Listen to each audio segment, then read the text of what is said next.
Hey lovelies, it's your sugar girl Funke Odode, and in this video we are talking about what is the easiest way to save money. At the end of this video we are going to find out ways to save money with minimalism, ways to save money on everyday expenses. So stick with me to the end. Stop buying perishable goods in bulk. Foodstuff that are perishable, you don't have to buy them in bulk. There was a time I was making that mistake. I'll go to the fruit market. If you're in Nigeria, you will know the usual K2 fruit market. I go there to get fruits in bulk. These fruits will get so bad because the family will not be able to consume quarter of it. So, and you know, there's this thing with our nature. When you have a lot of something, you just get bored. Like, you don't want that thing that much anymore. That was what happened to me. So it started happening and I thought I was wasting money. Guys, I had to nip it in the bud. I had to stop buying it in bulk. So I know that if I want to buy fruits, yes, it will be more expensive, but I need to stick with buying in bits. That way I'll be able to save more money. And this holiday, I'm going to be able to use that to save more money as a strategy. Pyramid investments, aka ROI investments, aka networking. I know some people will say, networking? What does she mean networking? Guys, know the kind of networking you're going to get yourself involved with or involved in. Some network system or programs are meant to be scams, only for the people at the top of the scheme that brought people in. So the rest of you right underneath will be working for the person that brought you in, or for the people that are already very grounded in the system, if you know what I mean. You see, the investments they talk about and they say the ROI, get your ROI and this and that. Most of it, I cannot say all because it would be so unfair of me to say all because I've not invested in all. But I will tell you that this is not my first time of investing. I've invested even with certificates. I've invested with vetting the company and it still turned out to be a scam. So I know what I'm talking about when I'm talking about investments in ROI, okay? Please learn from my experience. Don't go and waste your money. The money you're supposed to spend for the holiday, the money you're supposed to save, okay? Don't waste it on any ROI nonsense. Please do your findings, do your vetting before you invest your money in any kind of scheme or investment. Else, it's a pyramid. Another thing is your subscription maintenance. Let's take, for an example, Netflix. Now, I'm not saying you should not subscribe for Netflix. In fact, it has been saving lives since 1900. But what I'm saying here is, if you're subscribing for the package of 4 persons and you are just one person having a TV and a phone, I think you are shortchanging yourself. You will not be able to save. Savings is important. Go for the package of 2 where you'll be able to view it both on your phone and on your TV. That way you're not going to be wasting money. You're going to be saving money. It's a strategy you need to look into. Or if you have to subscribe for the package of 4 persons, make sure that other family members are involved and you guys are able to share it, okay? If a particular package is 4,400, make sure that each person is able to pay 1,100 each, right? Then it means that your family will be paying 1,1, the other family will be paying 1,1, the other family will be paying 1,1, and it will be easy for everyone. Everyone will be able to watch and enjoy Netflix. That is another idea on how not to go broke, how to save your money for the holiday. So if you're looking into how to waste money fast, then indulge in peer purchase.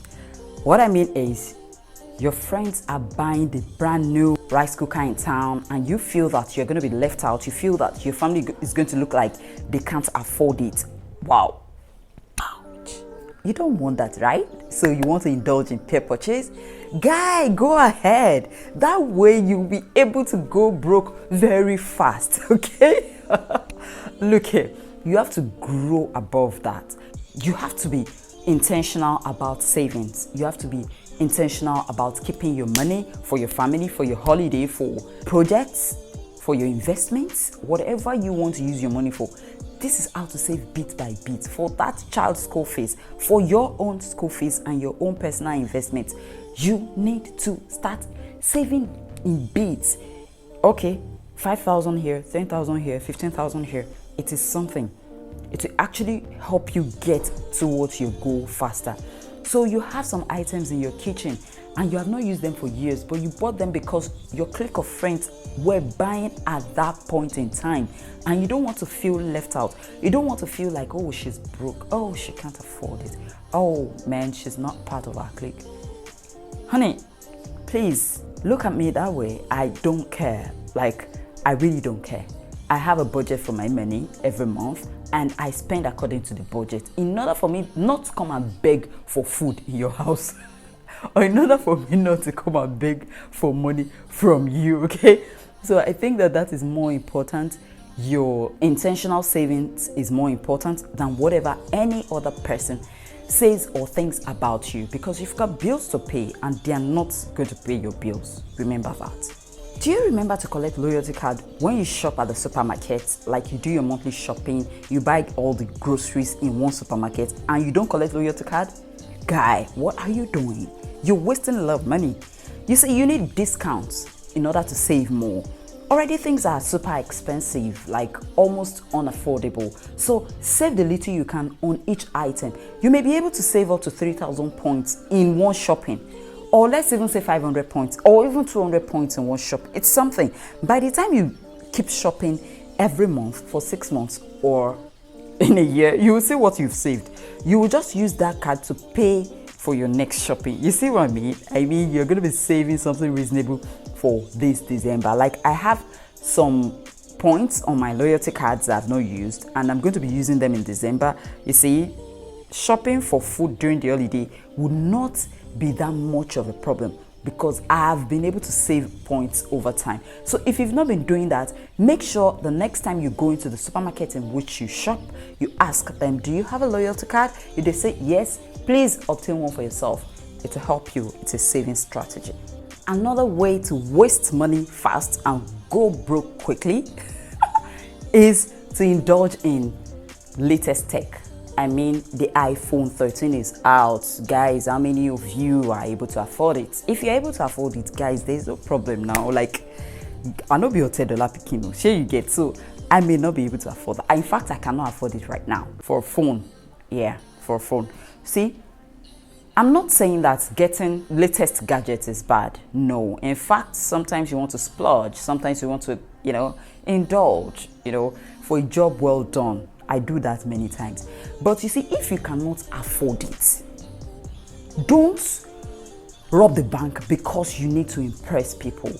Don't mess up your savings. Don't mess up your investments. Don't mess up your capital. Don't mess up your profits. Don't mess up your business just to, live the life of, I'm using the things in vogue. Use whatever you can afford, as long as it's working for the purpose you need it for. Don't get me wrong, like I said again, it is not wrong to get the latest items if you can afford it. But most people can afford it and they live like they can afford it. That is where I have a problem. You need to think of savings tip so that when you are already making that money, yes, you comfortably buy it and you will happily use it. Another major problem is putting money in the bank. The bank has been our savior. It has stopped people from just robbing us, knowing that we may have cash at home. Now they know that we don't have cash at home, okay? Everybody knows that. Even the woman selling in the market has her money in the bank these days. But how does the bank shortchange us? When you deposit, they remove money. When you withdraw, they remove money. When you use the ATM, they remove money. Account maintenance, bam. Account this, bam.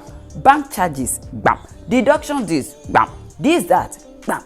They just keep removing your money here and there and here and there. Sometimes you just lose track of what they're removing from your account. And I think that this is a big fraud, a big scam to the system. Back then when people were not really using the banks weren't able to do this. But you see, the moment it was advertised to us that this is the only way, and we also found out that we actually need them, they saw no need for them to care about the way we feel, as long as they are making the crazy money out of us. And if they were actually using it to help us to get loans, maybe reducing the interest rates, maybe it would have been better. If you want to take loans, the interest rate is also crazy high. So when you keep your money in the bank, they will use your money to make more money, investing in Forex, loaning people the money and still getting a lot of interest on it, and yet you're paid nothing for it. Let's say you just leave your money in the bank for 6 months. Come back and tell me how much you get on it. That is how much the bank is robbing us. So there are other ways to save your money. There are other things you can do with your money. Make your money active. Make your money work for you, okay? And if you want to save in the bank, make sure you're doing it towards a particular project. Maybe you're saving for your child's school fees. Maybe you're saving towards a particular investment, all right? That is when you'll feel good keeping your money in the bank. But you see, if you're just keeping your money in the bank for the sake of just saving for the unknown, you're just giving them money to make more money for themselves, and you are making nothing. Start thinking of ways in which you can make more money, in which you can save more money for yourself. This holiday is a time for us to spend with family and friends. So save more money between now and then for you to have more money to spend and to save. If you have not seen my video on investment strategy, do well to check that video out in order that you not get into the hands of scammers. And still, please do your findings over and over and over and over again. I cannot stress it enough. Don't forget to click that subscribe button. You guys have been my rock. I'll see you in the next.